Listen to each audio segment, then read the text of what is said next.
প্রবাস থেকে কাস্ট করতে আপনাদের ধারণার জন্য বলি সাধারণভাবে 700 টাকা খরচ হচ্ছে। বাংলাদেশে যেদিন প্রার্থী তালিকা চূড়ান্ত হবে, অর্থাৎ প্রার্থিতা প্রত্যাহারের দিন শেষ হলে প্রার্থিতা যেদিন চূড়ান্ত হবে প্রত্যেকটা সংসদীয় আসনের এবং আপনার প্রতীক বরাদ্দ হবে, তারপরে আপনারা ভোট দিবেন এবং ওখানে নির্দেশনায় বলা থাকবে যে আপনারা এই চূড়ান্ত প্রার্থী তালিকা আপনারা যে ডিভাইসের মাধ্যমে অ্যাপ্লিকেশনে লগ ইন করেছেন সেই ডিভাইসে আপনার অ্যাপে দেখতে পাবেন।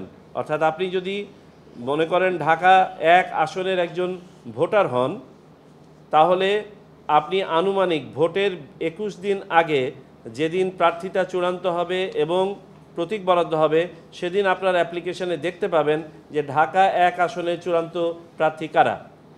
এছাড়াও আমাদের ওয়েবসাইটে, নির্বাচন কমিশনের ওয়েবসাইটেও আপনারা এটা দেখতে পাবেন।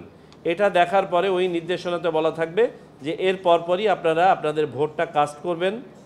আপনাদেরকে যে হলফনামাটা পাঠানো হলো ডিক্লারেশনটা স্বাক্ষর করবেন।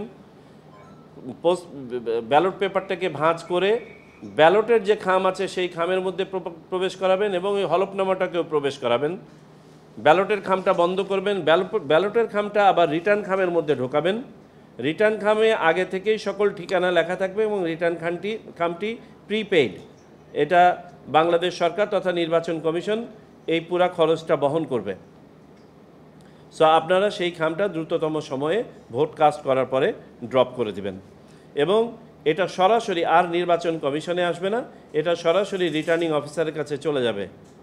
এখানে সুনির্দিষ্ট পদ্ধতি আমরা ডিভাইস করেছি, সিকিউরড পদ্ধতি, যে বাংলাদেশ পোস্ট অফিস ঢাকাতে এটাকে অ্যাকুমুলেট করে আন্ডার কাস্টডি প্রত্যেক রিটার্নিং অফিসারের কাছে ব্যালটগুলো পৌঁছে দেবেন এবং বাংলাদেশে যেদিন ভোট অনুষ্ঠানের পরে গণনা শুরু হবে সেই দিন আপনাদের ভোটও গণনা হবে।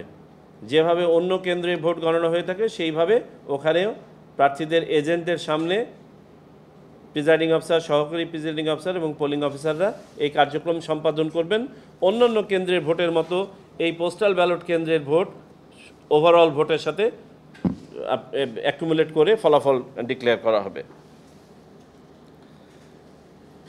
এই হচ্ছে সংক্ষেপে পোস্টাল ব্যালটের পদ্ধতিটি। সেটা দেখতে কেমন হবে বাকিটা আমাদের কনসালটেন্ট আপনাদেরকে প্রেজেন্ট করবেন। আমি প্রাসঙ্গিকভাবে আর 2-1টা কথা বলে শেষ করব। আমাদের আজকে আমি বুঝতে পারি আপনারা যারা এখানে উপস্থিত আছেন আপনারাই হচ্ছেন আমাদের মূল শক্তি। আপনাদের মাধ্যমেই আমরা প্রবাসী বাংলাদেশিদের কাছে পৌঁছাচ্ছি। আমার বিনীত অনুরোধ থাকবে আপনাদের প্রতি যে আপনারা আপনাদের কমিউনিটিতে এই তথ্যটি ছড়িয়ে দিবেন। 18 তারিখের দিকে খেয়াল রাখেন। আমাদের অ্যাপটি লঞ্চ করা হলে অ্যাপটি ডাউনলোড করেন।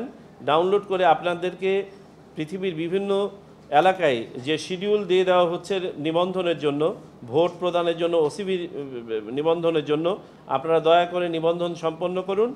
এই নিবন্ধন সম্পন্ন সময় বিশেষভাবে খেয়াল রাখবেন যেন আপনাদের তথ্যাদি নির্ভুল হয়, বিশেষ করে আপনার ঠিকানা। কারণ ঠিকানা ভুল হলে আপনারা ব্যালট ওখানে নাও পৌঁছাতে পারে, আবার ব্যালট আনডেলিভার্ড বাংলাদেশে ফেরত আসতে পারে। আমি বলে রাখি, বিশ্বব্যাপী পোস্টাল ব্যালটে প্রচুর ওয়েস্টেজ হয়। প্রতি 4টা ব্যালটের মধ্যে 1টি ব্যালট নষ্ট হয়ে যায়। 24% গ্লোবাল ওয়েস্টেজ রেট আছে। আমরা আশা করছি আমরা যে পদ্ধতি অবলম্বন করেছি, আমাদের প্রবাসী ভোটাররা যদি সতর্ক থাকেন আমাদের ওয়েস্টেজ রেট এত হবে না। আর একটা জিনিস খেয়াল রাখতে হবে যে চূড়ান্ত প্রার্থী তালিকা ঘোষণার পরপর এবং প্রতীক বরাদ্দর পরপর দ্রুততম সময়ে ভোট দিয়ে এটাকে ফেরত পাঠাতে হবে। তা না হলে সময়ের মধ্যে যদি এই ব্যালট এসে না পৌঁছায় তাহলে পারে এটা গণনায় নেওয়া হবে না। আমাদের কয়েকটি চ্যালেঞ্জ আছে। আমি মনে করি এই চ্যালেঞ্জগুলো আমরা সমন্বিতভাবে কাজ করলে ইনশাল্লাহ কাটিয়ে ওঠা সম্ভব। সর্বপ্রথম চ্যালেঞ্জ যেটা হচ্ছে আমাদের অজানার চ্যালেঞ্জ এবং নতুনত্বের চ্যালেঞ্জ। সাধারণভাবে যে কোনো out of country voting system দীর্ঘ ট্রায়ালের মাধ্যমে যেতে হয়। এটাই হচ্ছে গ্লোবাল এক্সপিরিয়েন্স এবং এটাই গ্লোবাল সাজেশন। কিন্তু আমাদের প্রবাসীদের প্রত্যাশা পূরণের লক্ষ্যে আমরা দ্রুততম সময়ে কাজটি করার চেষ্টা করেছি, যে কারণে আমরা যথোপযুক্ত ট্রায়ালের সময় পাই নাই। ফলশ্রুতিতে আমাদের ছোটোখাটো অত্যুক্তি থাকতে পারে। এই কথা এটা করেন না, কারো একটা সাইড টক আসতেছে।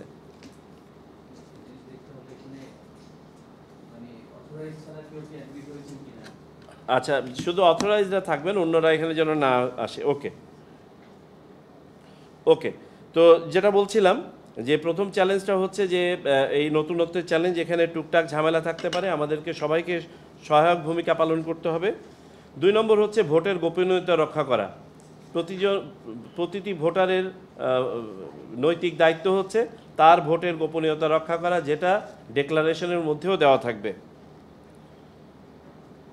আর যেমনটা বলেছি, এটা একটি কস্টলি প্রক্রিয়া। আমরা সবাই যদি সহযোগিতা করি তাহলে এই খরচটা আমরা মনে করি যৌক্তিকভাবে আমরা লাভবান হব খরচ থেকে। একটি ভোট প্রবাস থেকে কাস্ট করতে আপনাদের ধারণার জন্য বলি, সাধারণভাবে 700 টাকা খরচ হচ্ছে।